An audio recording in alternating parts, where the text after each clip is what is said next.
What's good, family? We've got some breaking news right now regarding my doggy, Canelo Alvarez.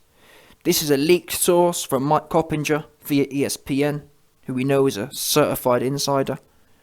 And he's made a story leaking some information about Alvarez's next steps and next opponents. It says the following. Sources say Alvarez is pondering bouts with Jermall Charlo, Dmitry Bivol, and a trilogy fight with Gennady Triple G Spot Golovkin.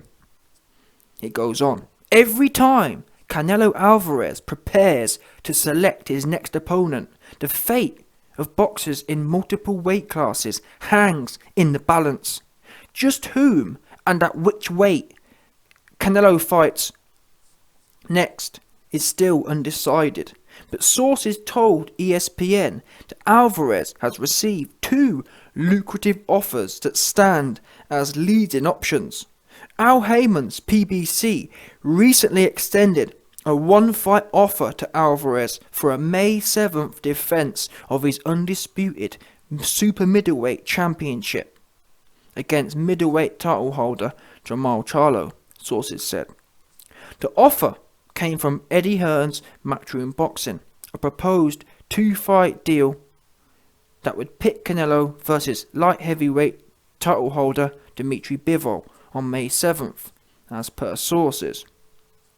The second fight, a long-awaited trilogy battle between Alvarez and Gennady Triple G Spot Golovkin on September 17th, but this time at 168 pounds for Alvarez's 4 belts. ESPN's number one pound-for-pound boxer prefers to honour his native country and fight on Cinco de Mayo weekend and Mexican Independence weekend in September when possible. At the moment, Alvarez has plenty of time to decide which path he wants to pursue for those dates. The promotion for most top-level fights commences 8 weeks out, which gives Alvarez at least 1 month to weigh these two options, and whatever other offers are sure to come his way. Alvarez is currently focused on preparations for the Pebble Beach Pro-Am Golf Tournament that begins next week. After that, he'll have plenty to consider. He has expressed on numerous occasions how much he relishes being a promotional free agent and the flexibility that brings. Boxing's top star signed an 11-fight deal worth $365 million with DAZN in 2018, shortly after he defeated Triple G Spot in a September rematch that headlined HBO pay-per-view. Anyway, the article goes on. I'm sure you can find it if you want to. Let's focus in on the main 2 points here. The main 2 points are DAZN have sent an offer for Bivol and Golovkin. Now, in fact, the main one, or the first one, was Al Haymon and Jermall Charlo. What can I say about this? Well, we've heard the woofing. We've heard all this stuff thrown around for God knows how long now. But from a realistic point of view, we do know. Before, for example, a year ago, I might have told you, well, what are the chances of Alvarez doing them kind of things? But we know now. Alvarez has a built-in relationship with the PBC. He's been already smoked Caleb Trailer Trash Plant Pot.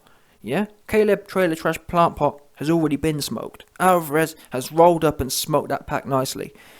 And he was a PBC Don, sorry. Yeah? He was PBC's number one trailer trash. 100%. So, what that means is that they've got a relationship. The first deal's always the worst deal. It's always the hardest to get done. Now, they've got all the infrastructure and network is built out for Alvarez to fight on the platform.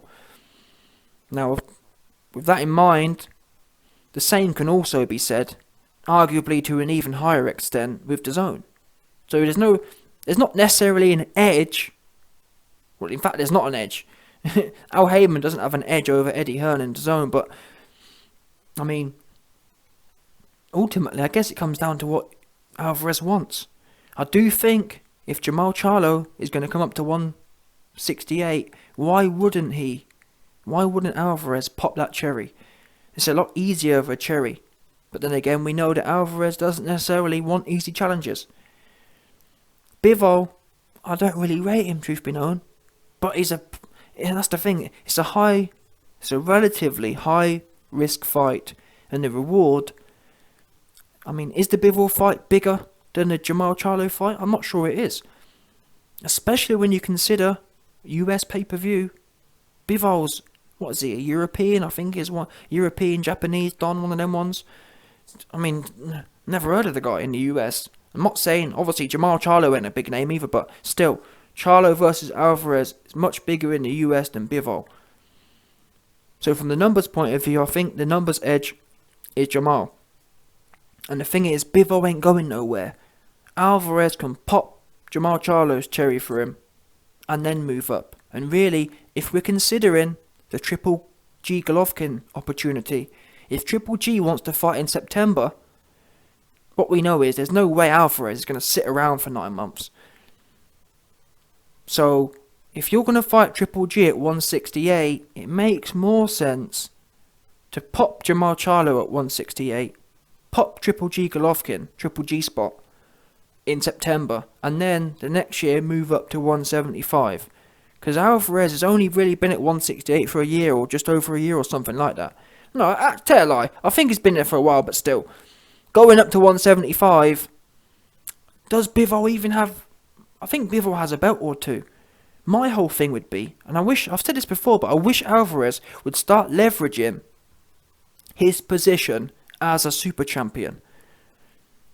What do I mean by that? Well, I wish Alvarez would do things like this. I'd tell Bivol, if you want to fight with me, you need to unify. You need to become undisputed.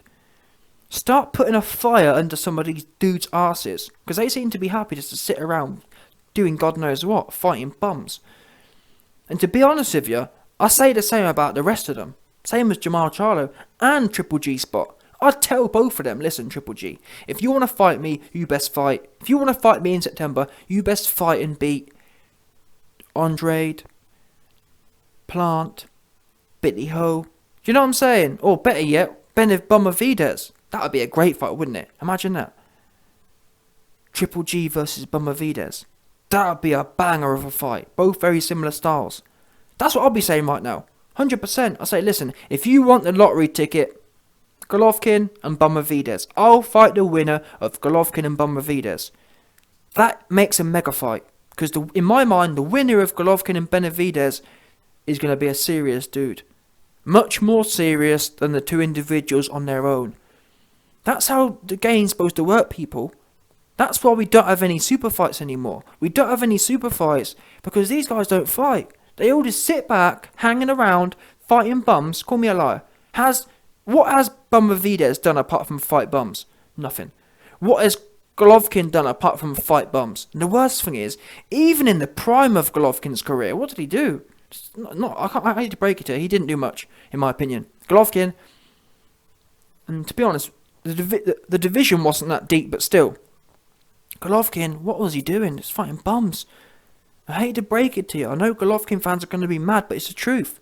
Golovkin's resume is full of bums. Name me one world-class guy on there. Oops. He doesn't even have a Billy Joe Saunders on there. Or a Caleb Plant.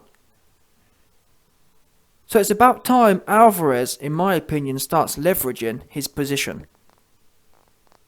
And I think from a business point of view, it makes sense strategically. Because how much bigger is the Golovkin rematch if Golovkin's proven he can beat Benavidez? It makes it much bigger. It genuinely resurrects questions. Right now, I can tell you what the vibe is for Golovkin. Golovkin's old. He's looked bad in his last fights. And he's done nothing but fight bums since. That doesn't tweak the imagination. Golovkin was beat against Alvarez. I think Alvarez will knock Golovkin out. And maybe that's what he wants to do. Maybe that's why Alvarez isn't trying to encourage Golovkin. Maybe he's thinking, well, I don't want him to get knocked out by Benavidez. I want to be the one to knock out Golovkin.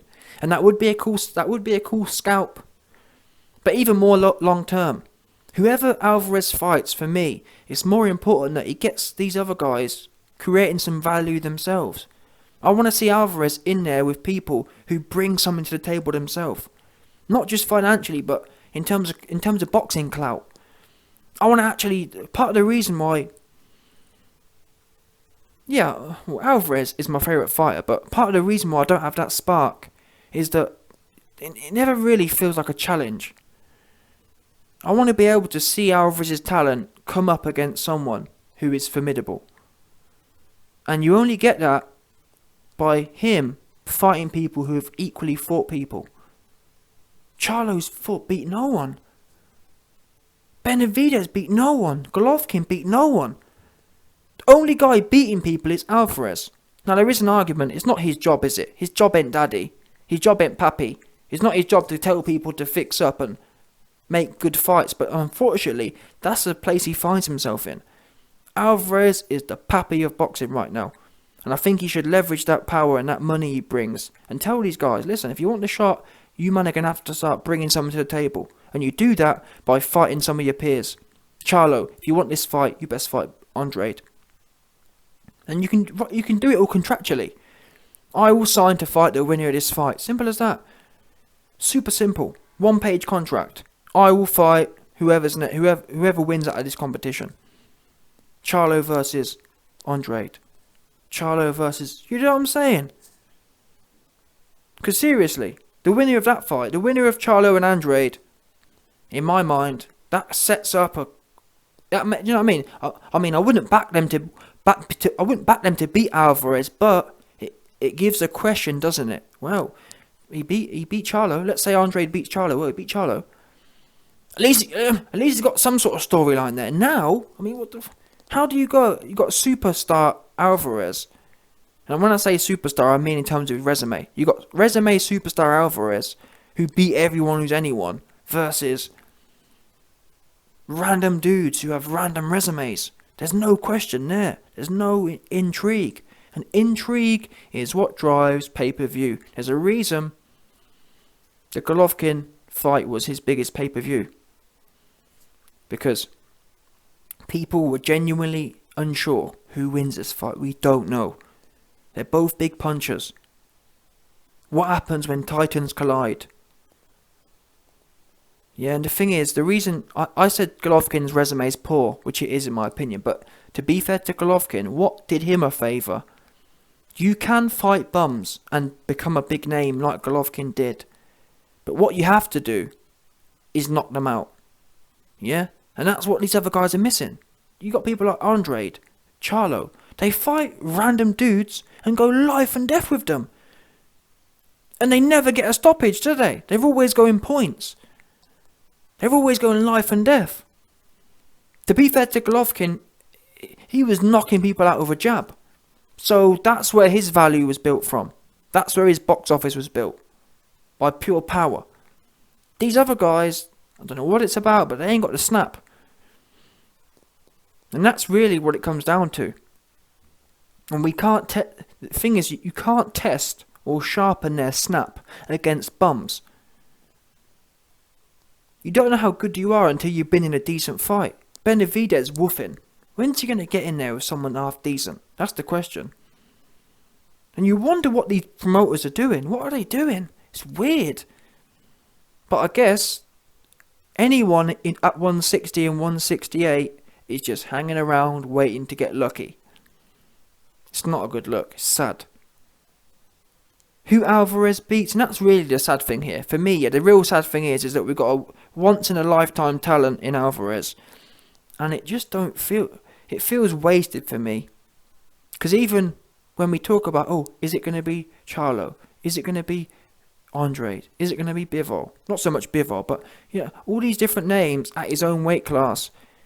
They're all just names to me. None of them turn me on. That's a shame. For someone of his talent, we should be able to, at least once a year, we should get a fight where we think, man, this is going to be a good one. They all seem routine for me. Alvarez goes in there, he plods forward, he bangs away, they break apart. Do you know what I'm saying? It's all I've seen this script too many times now.